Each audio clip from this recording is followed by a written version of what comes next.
Hello, everybody. This is Annette L. Anderson, and this is TNT Tuesday Night Talk. I just can't believe how fast these weeks come and go. Man, we better learn how to appreciate every moment because time is moving on. Well, this is SOAR. This is where we speak it, orate it, articulate, and reverberate it. And this is when we come together on Tuesday night at 9 o'clock, and we talk about a few things, and we are, as always, excited about what is going to be going on. Hey, Wendy. Um, I am just elated for another night, and it's awesome just to be able to be amongst the living. There's so many things are happening, so many people are leaving here, and God still kept us. So when I speak about SOAR, SOAR, speak it, orate it, articulate it, reverberate it, I talk about speak, which means to utter a statement. When I speak, I'm uttering, I'm talking about some things. Orate, it means to let my voice be heard. I come on to let my voice be heard and to share what I have on the inside. To articulate, it means eloquent and fluent. My prayer is that I will say something to really give you something to think about, some another way of looking at things. And reverberate means to be resonate and pulsate and echo. And so tonight, as always, I am here to share with you.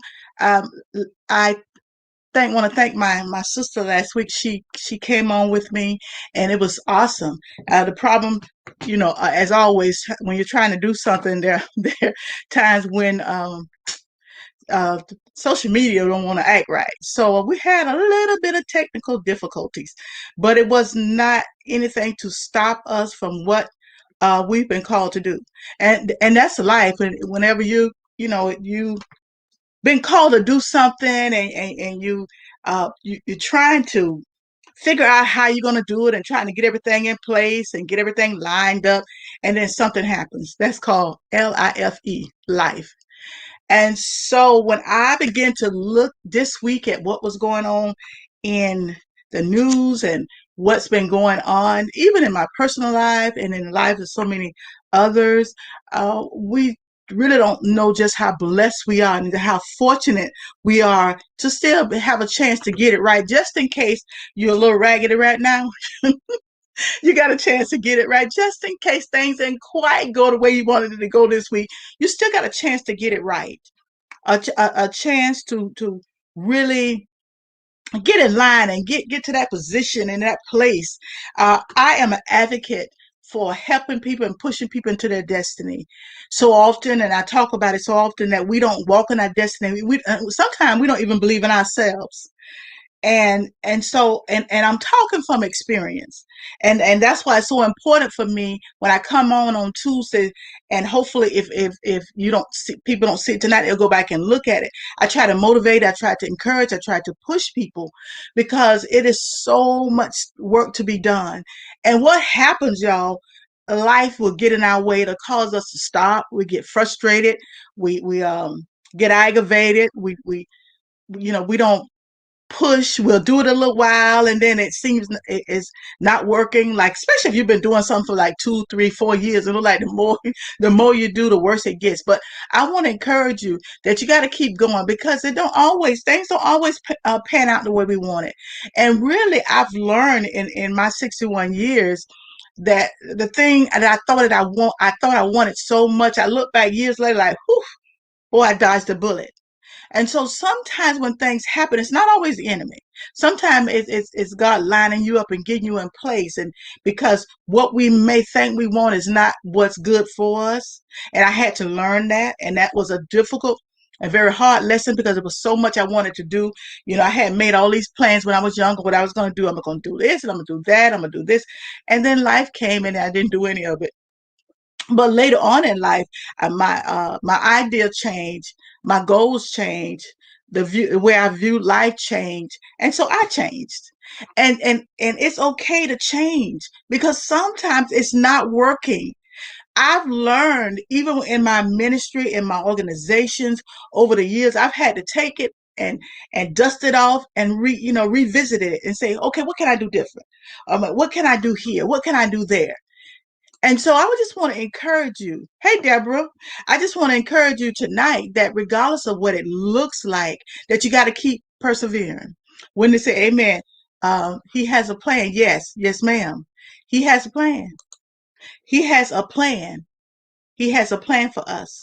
And I just believe that if we keep persevering and keep pushing and keep believing and keep trusting that things have a way of coming to pass.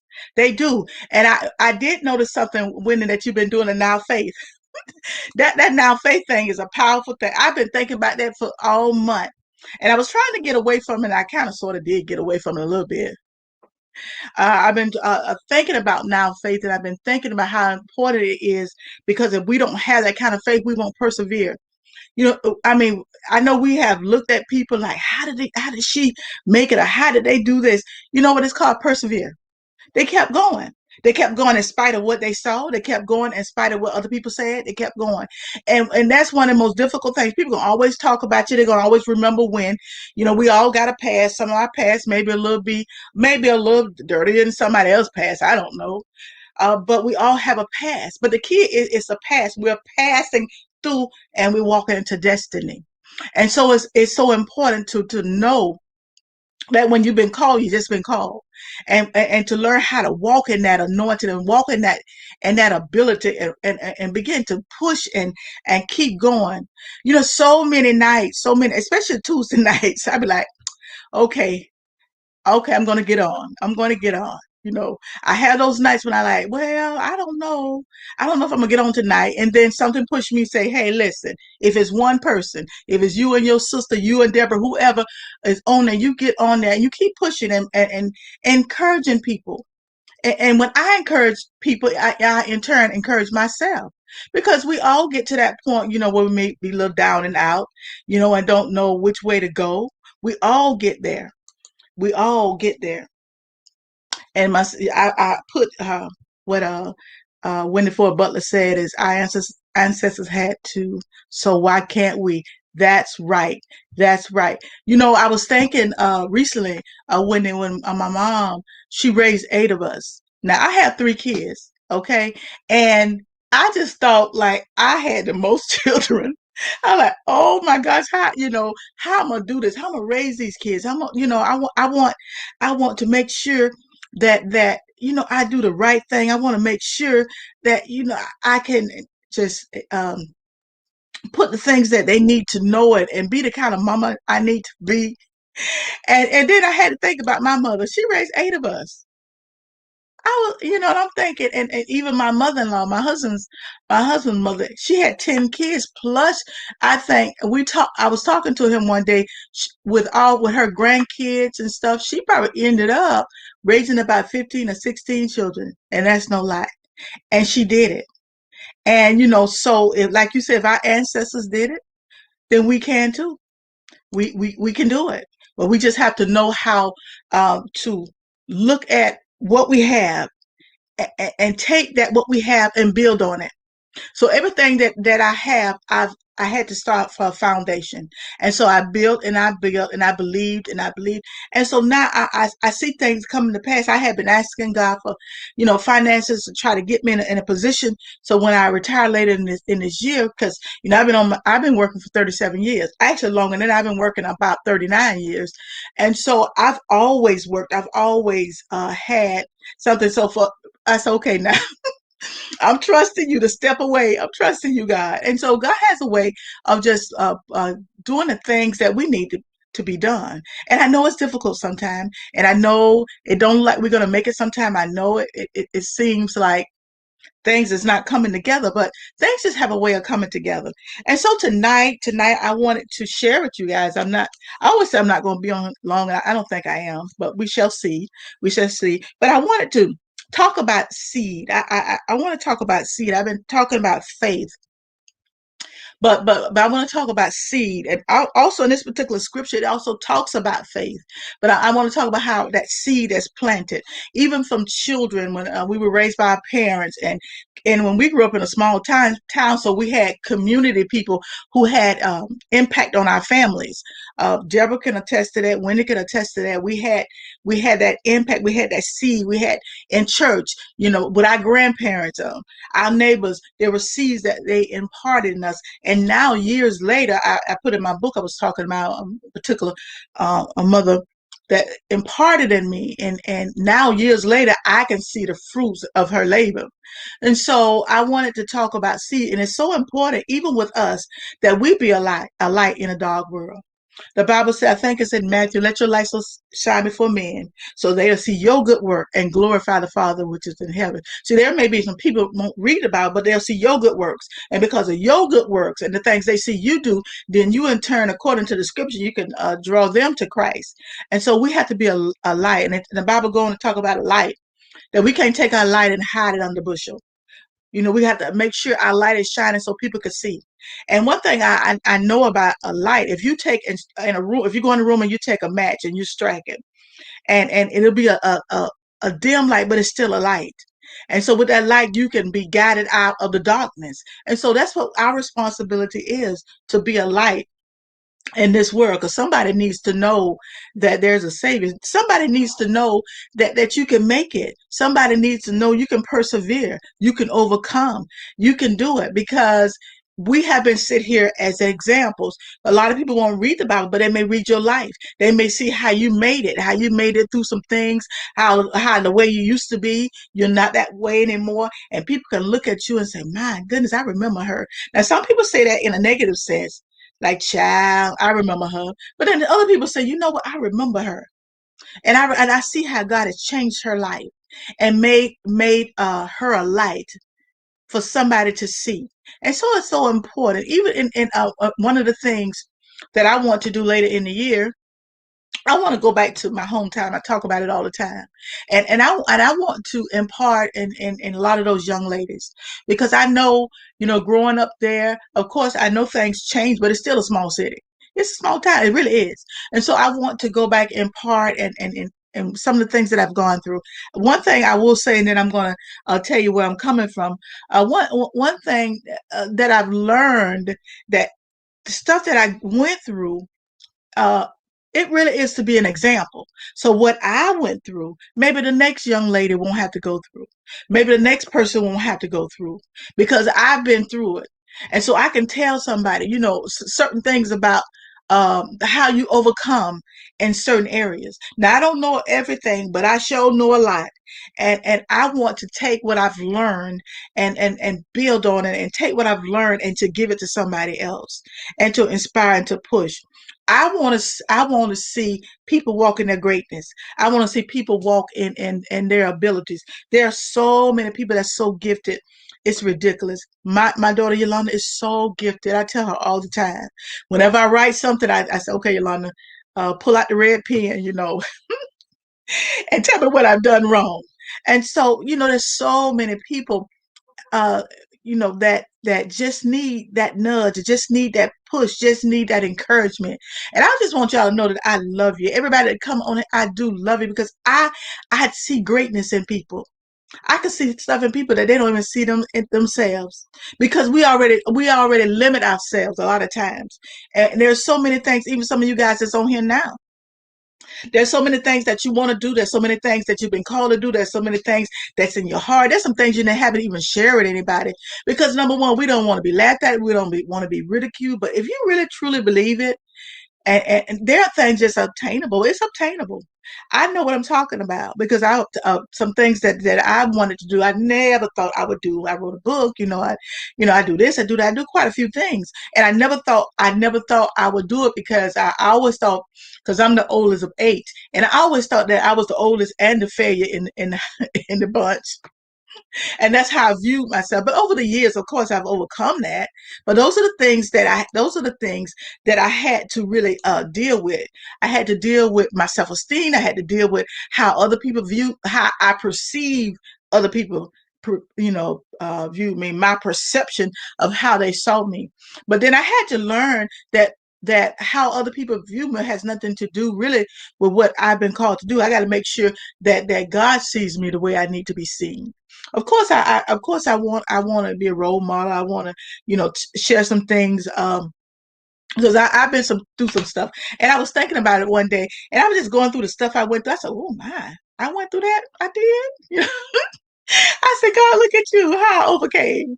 How I overcame. So tonight, I get on the roll. I start talking. I'm going to come from Matthew, and I'm going to come from Matthew 17, verse 17, and I'm sorry, chapter 17, verse 20.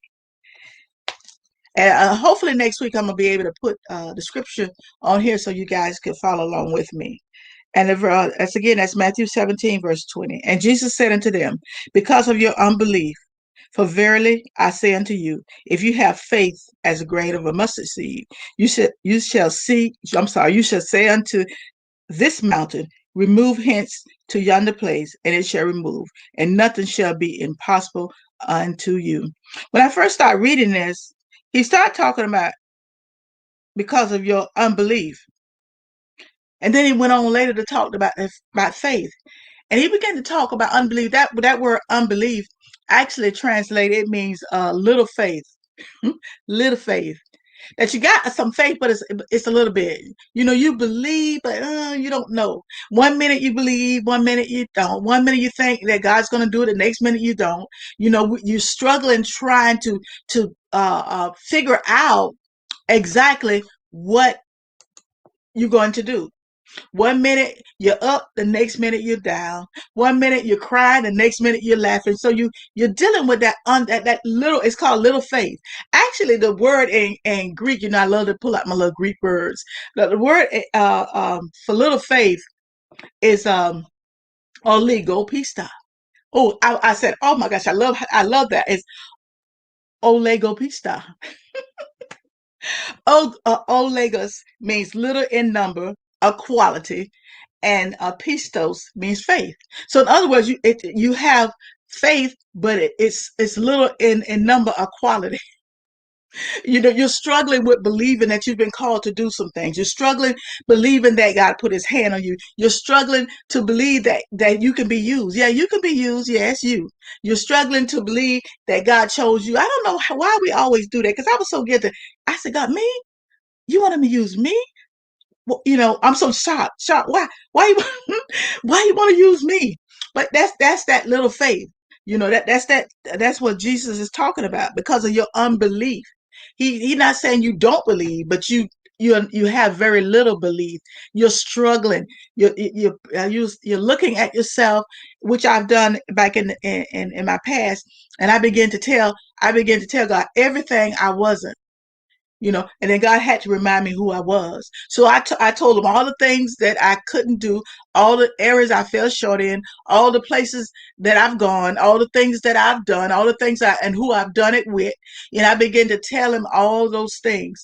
And I think I did that really because I didn't believe in myself. And I thought if I reminded him of who I was and all the terrible things that I thought I'd done, that he would never use me. And, I wouldn't have to be accountable to the things I've been called to do. But I had to understand it was nothing but just my unbelief, my little bit of faith, my little bit of my quality of faith. It's very little, my quality.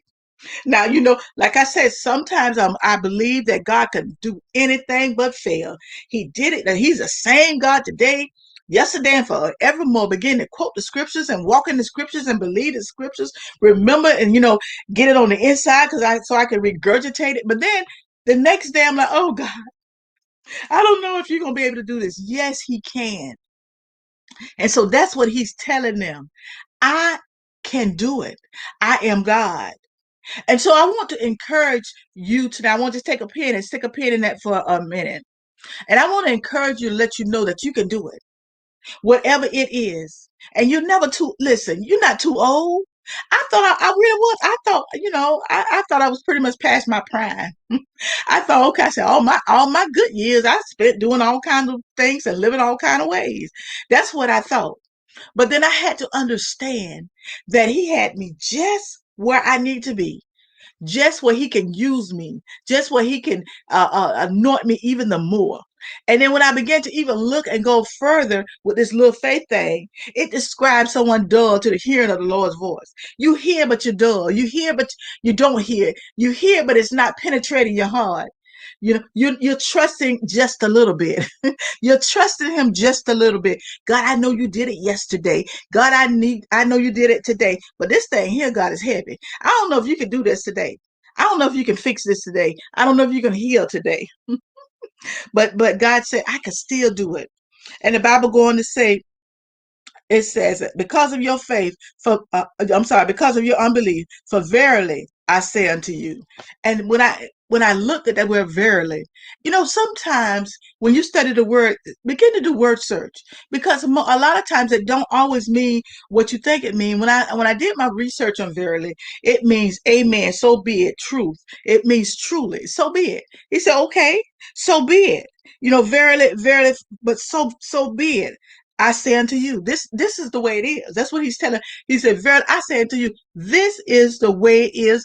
This is what it is. And, I'm going to tell you. And now what you need to do is open your ears and your heart to really receive that word. So verily, verily, I say unto you, if ye have faith as the grain of a mustard seed faith. Mm. So I looked up seed. Seed really, really is the grain and the kernels. Actually, it means kokos. That's what that means. That's what that word means. In Greek, it means kokos. It's just kernels and grain. It's something you put in the ground and you want to produce a harvest. So you know how when you plant a seed, even if you think about it, for those who are outdoor people and like to plant seeds, I don't like dirt, so that's not me. But if you plant a seed, now you don't just go plant a seed because you have nothing else to do. You plant a seed because you want to harvest. You plant a seed because you believe something's going to come up. You plant a seed because you're looking for something beautiful to be produced. And so when you plant a seed in the lives of your children, your prayer is that you're saying the right thing. So when they have come up against some things, they can remember what mama said.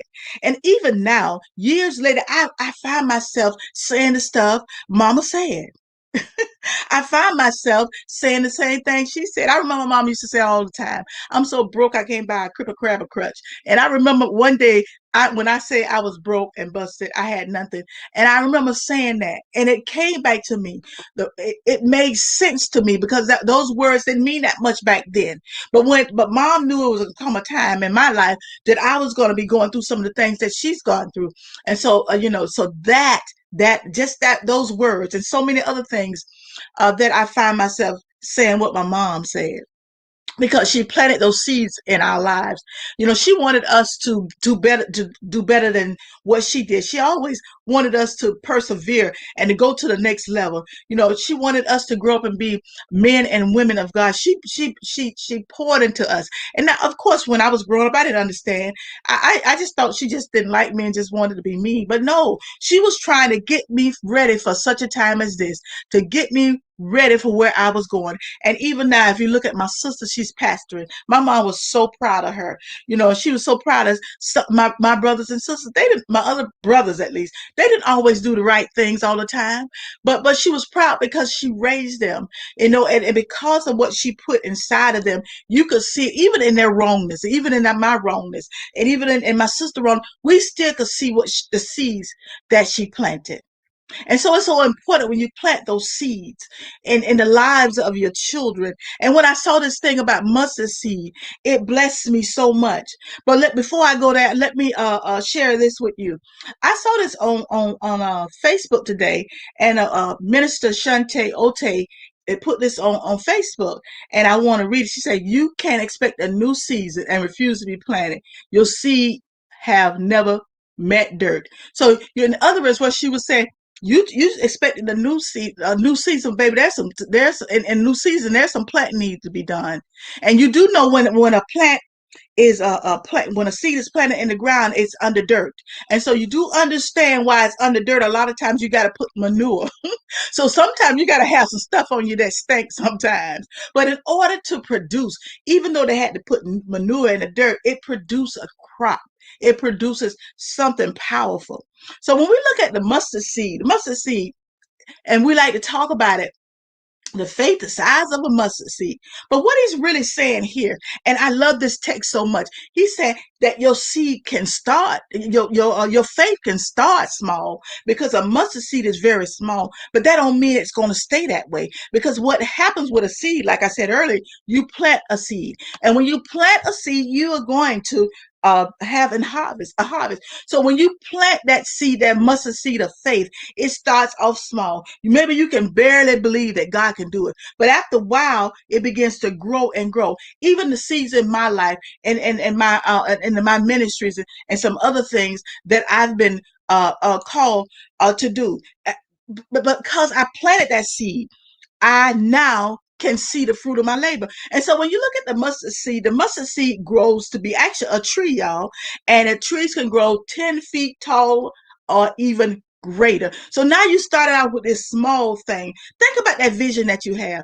Think about that dream that you had. It started off so small. It started off like teeny weeny, like, God, okay, I think I'm gonna do this, but I don't know. I don't know, God. I don't know if I'm able to do, but you got enough faith just to say, okay, I'm going to plant this seed just to say it's a small seed, but I believe that I'm going to get a harvest. And so when you plant that seed, all of a sudden you start to see it budding. If you ever seen a plant comes up, it comes up small and it begins to grow. And after a while, you see it take become into fruition. All of a sudden, that seed, you plant a seed, it looks one way. You know, you plant a seed, but when it produces it, it looks entirely different. When you plant a watermelon seed, when you plant a cabbage, whatever you plant, it starts with a seed. It never looks like what it's going to be. Go and plant a seed and just sit and wait and watch. If you plant a watermelon, you don't plant a watermelon, you plant the seed to produce the watermelon. And what happens when you plant that seed, it becomes greater than what you put in the ground. And so that's what I want to encourage you. For all the times that I've planted, I've always got greater than what I put in the ground. For all the times that I've sowed, I've always got greater than what I put in the ground. So you have to understand that when you plant that seed, and when I saw this, I said, my God, today I've heard it over and over and over, mustard seed. See, I'm going to tell you how green I was when you tell me mustard seed. I'm thinking like maybe mustard greens or something, that's before back before I knew the word. But when I began to look at the text, and it was saying how you were planting, and it produces. That's what it says. And so we have an obligation to produce. Regardless of who you are, you have an obligation to produce. There is something that you've been called to do. There is something that's laying dormant on the inside of you. There are some of us who are actually walking in our greatness. There are some of us that's producing, but there's so many other people that have so much and they're not producing. And so when I saw the mustard seed, I told God, thank you for the revelation, because now I understand that when I put it in the ground, when I put that seed in the ground, I'm expecting something different than what I planted. I am expecting God to do something totally different than what I planted. If I put uh, something in the ground where I maybe share with somebody else, my prayer is that when I share with them, they in turn will share with somebody else, and it goes on and going on, they pay it forward. And so now we're producing something greater than what started. And even with this walk here, we have a responsibility to tell somebody about God. So while we're planting seeds, but listen, the Bible talks about it, how one plants, another water, but God will give the increase. But your job is to plant the seed. And then it's going to say, if you have faith as a grain of the mustard seed, you shall say unto this mountain. Now listen here. We all got some mountains. Listen, we all got some mountains. And so I have to build my faith. I have to build my faith, because there's some things that I'm expecting God to do. And without faith, without the faith that I won't be able to persevere. I won't be able to go forward. And those are mountains. And I have to speak to the mountain. I have to tell the mountain, you got to get out of the way. I got to tell the mountain of depression. See, I can't have depression because when I'm depressed, I have a tendency when I was depressed because God brought me through that. I had a tendency just to sit for hours and hours and be in my own little world. But God said, but I gave you a seed and now you produce a harvest. And so you can speak to that mountain of fear, that mountain, overcoming your struggles. You got to learn how to speak to a mountain, because some mountain you can't move. There's a mountain you don't have the capability of moving. You have to speak to that mountain, and you have to ask God, God, I need you to help move this mountain. And Charlotte Tate said, I'm expecting great things from the Lord. Yes, ma'am. Yes, ma'am. So you learn how to speak to the mountain, but it all comes through faith, because it started off talking about the unbelief, how he was telling y'all don't believe nothing. You don't believe nothing. He said, but listen, I'm gonna tell you a little story. And I love that God. He likes to tell parables, and he likes to break it down, and so simple that even a baby could understand it. And when I began to look at that mountain, and I thought about some of the mountains I'm facing and some of the mountains I've overcome, that's where my faith is growing, because without the faith, I will never be able, y'all. I will never be able to overcome. I will never be able to go to the next level. I will never be able to witness to people and pray with people and encourage people and to love on people. I'll never be able to do it. And so that's why certain mountains gotta go. Certain mountains gotta get out of the way, because I got things I gotta do. And I cannot have a mountain in my way. The mountain got to be removed. I said, God, you gotta move that thing, because what I've been called to do, I gotta be free. So, and I alluded to it earlier. Sometimes when I come on Tuesdays, I was like, okay, God, now you got to help me, and you got to give me the words to say, and allow people to really feel my heart. No, not just that I'm just on here because I'm bored and because I don't have anything to do. I always have stuff to do. I'm always busy. I'm always right, and I'm always doing something. But I just want people to be encouraged and let them know that even though there will be mountains, God never said this walk was going to be easy. Listen, this thing here, sometimes you have to look and say, Lord God, did you really, did you call me for this?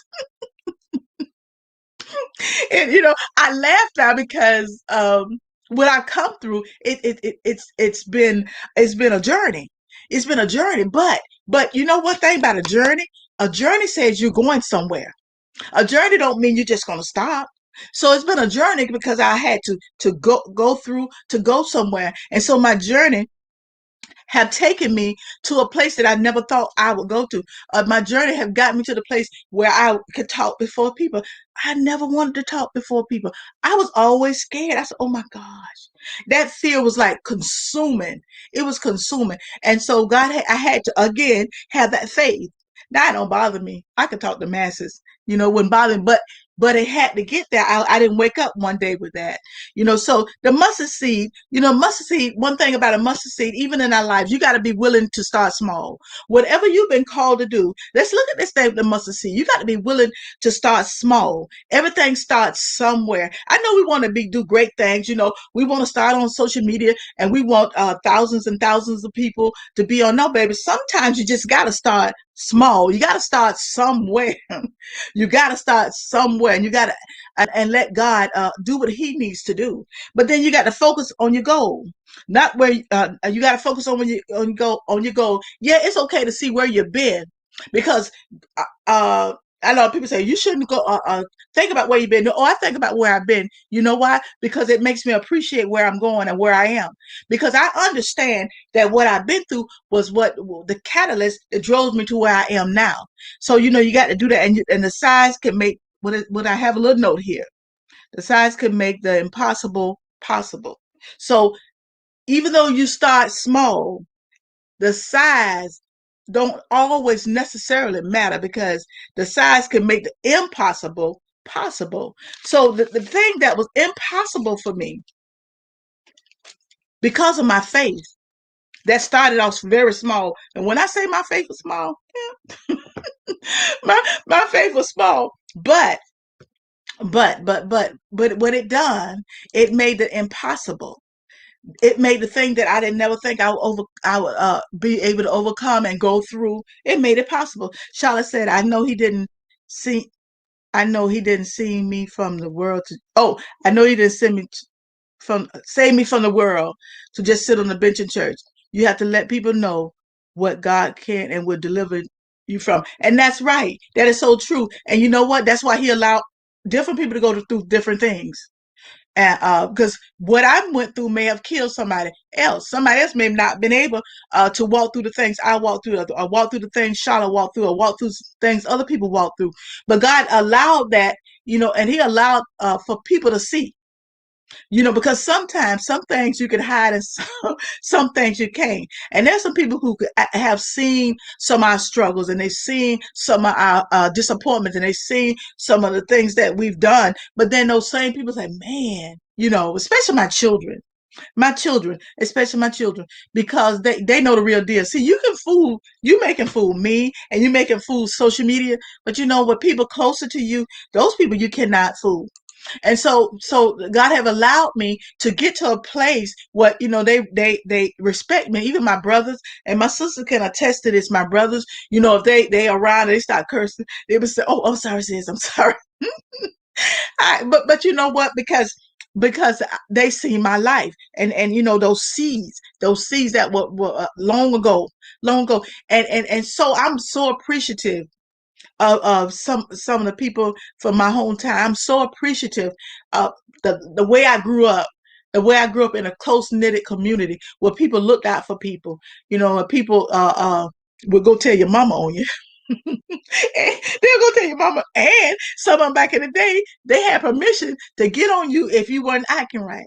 And so those seeds that were sown in my life, I'm starting to see the harvest. I've seen quite a bit of the harvest, and so many of you. So I want to encourage you tonight to know that there's just some steps, that I just want to share with you. And like I said earlier, I'm surprised I really am not going to be on here that long. That's amazing. But I just want to share a few, at least three things, as you grow, as you get to the next level, as you persevere. That's my favorite word. This persevere is my word for 2021. Persevere, keep going. You know what? Let me say this, and I'm going to share my last 3 points with you, and then I'll be through. And I tell a story. I remember one day I was going to the grocery store, and I told the story before, and mom has gave me a list, and I was going, uh, and I was riding my bike, and I had a little three-wheeler, and I hit a patch of dirt, and the bike, in other words, the bike won. The bike towed me up. Okay. So I remember getting up, and I was really hurt really bad. I mean, the bike did its number on me. And so I remember getting up and brushing myself off.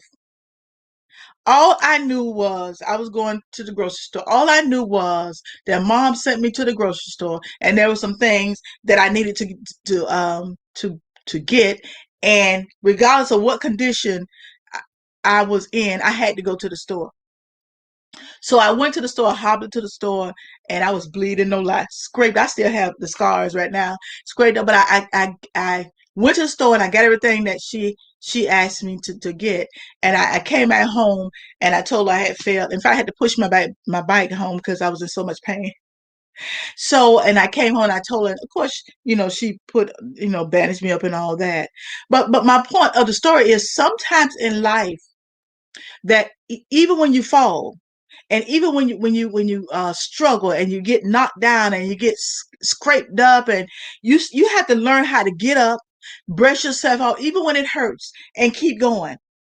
And so those seeds that were planted in my life, even though the bike really did its number on me, I just remember in my head what my mom told me to do. And I was determined that I was going to follow through. And I want us to get that same type of tenacity tonight, that regardless of what life causes, if you fall, get up. If you scrape your knee, get up. If things don't work out, get up. If you have to cry, get up, and dry your eyes and keep going.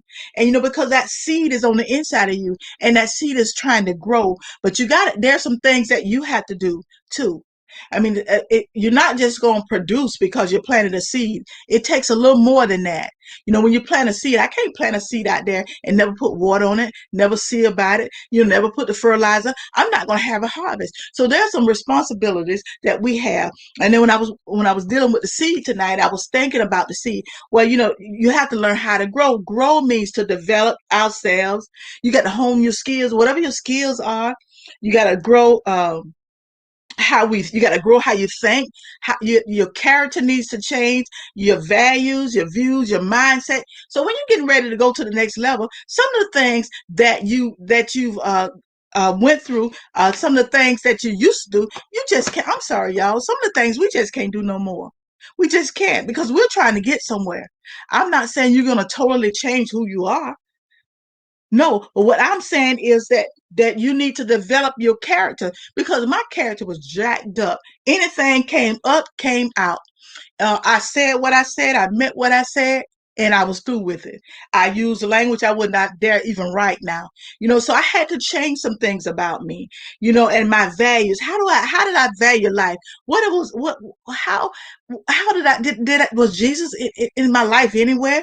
Or, you know, did I think that I was all in a bag of popcorn? Those are the things, you know, and then I had to change my mindset, because if your mind don't change, most of the time you won't change. And that's just a fact. We have to change our mindset. But then we need to be nourished, because if you plant a seed, you got to be nourished. We got to spend time with God. We have to feed your mind, become educated. Never stop learning. Never stop learning. Never think that you've arrived. I had to learn that, to never stop learning, to keep learning. I'm always reading something. I'm always doing some type of research. I'm always trying to figure out what the words say about this and what the words say about that. So I'm constantly doing that, trying to really educate myself. Because when I stand before people, or when I talk with people, I want to know what I'm talking about. I don't want to just run in here and get something and go to school. He died. He died. Nothing wrong with preachers. Don't get me wrong. I'm not on here to bash preachers. What I'm saying is that we have to make sure that we do what we need to grow, and that seed that God had planted inside of us. Now, finally, you need to be cultivated. You got to have a foundation. You have to have a belief system. You got to take proper care.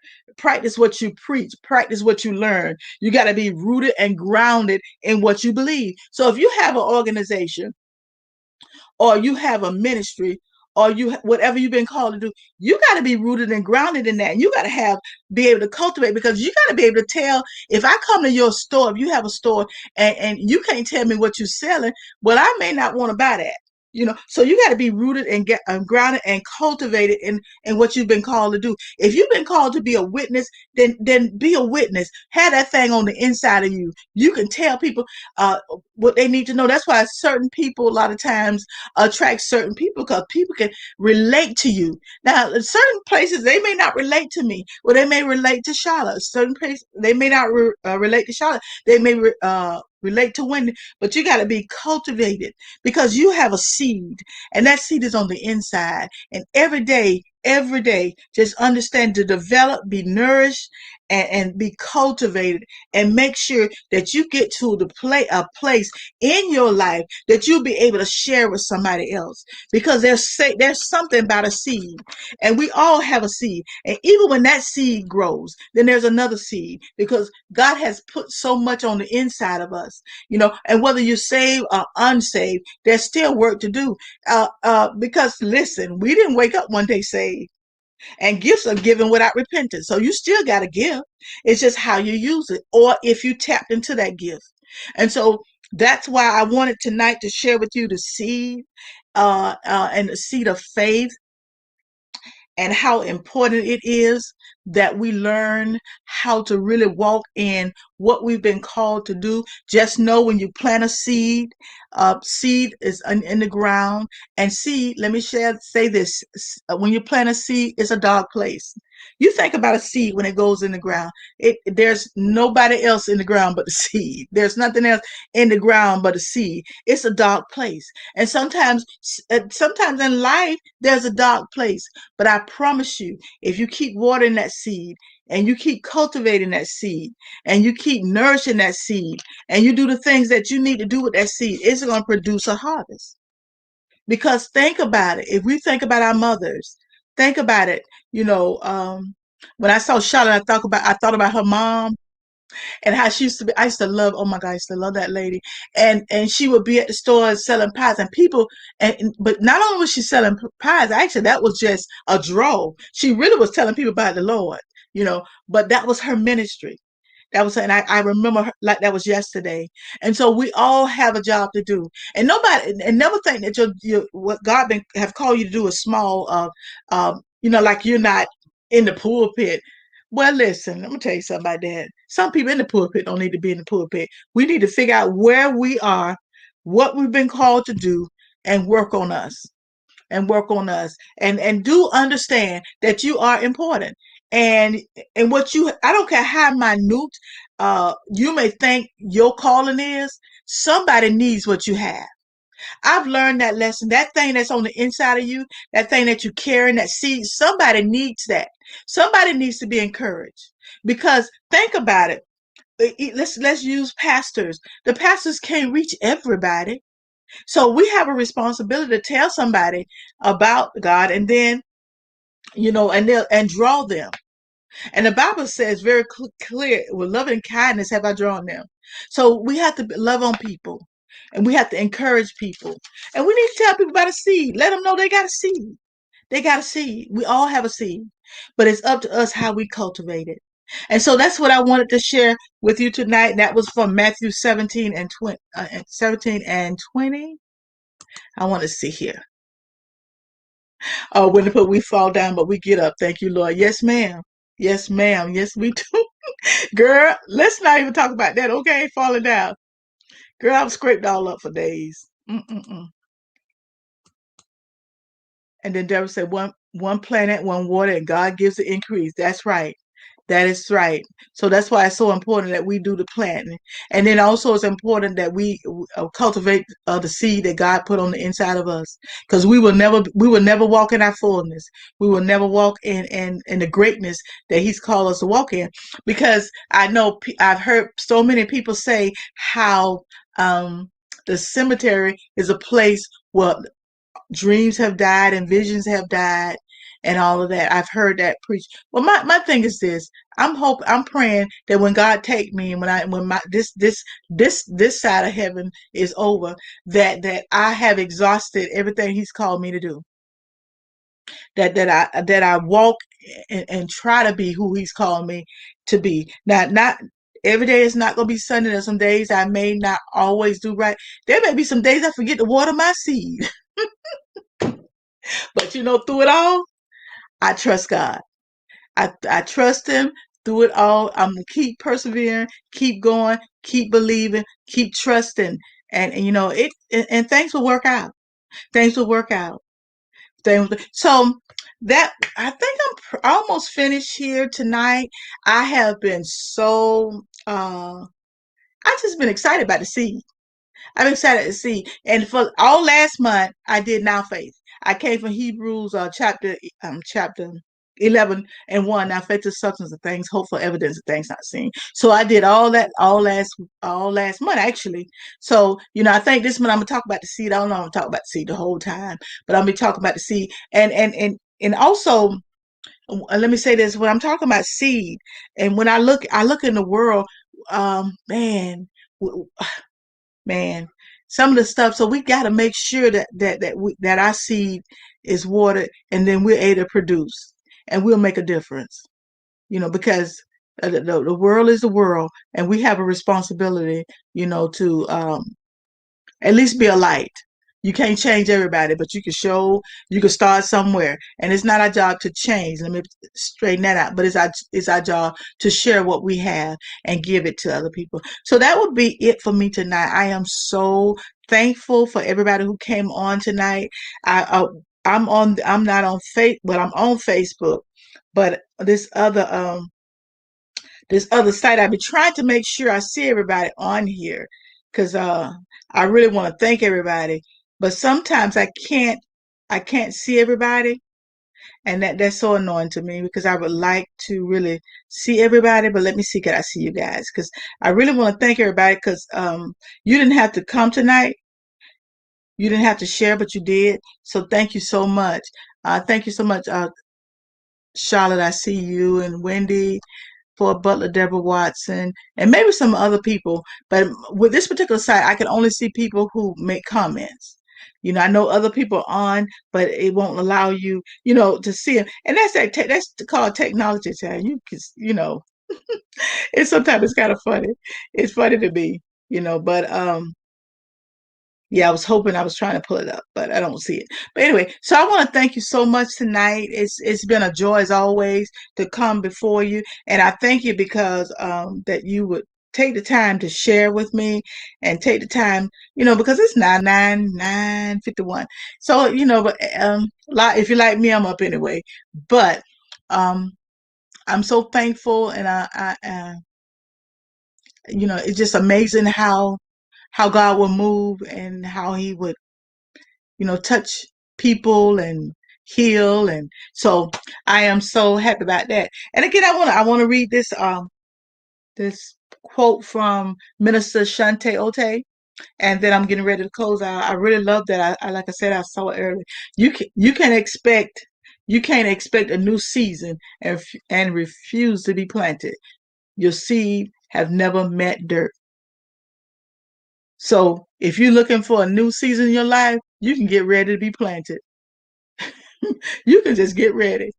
Okay, that's it for me tonight. Until next Tuesday at 9 o'clock p.m. My name is Annette L. Anderson, and this is Tuesday Night Talk. And this is where we meet up every Tuesday at 9 o'clock. I try to do no more than an hour. And this is where we soar. This is where we take flight. We speak it, orate it, articulate it, and reverberate it.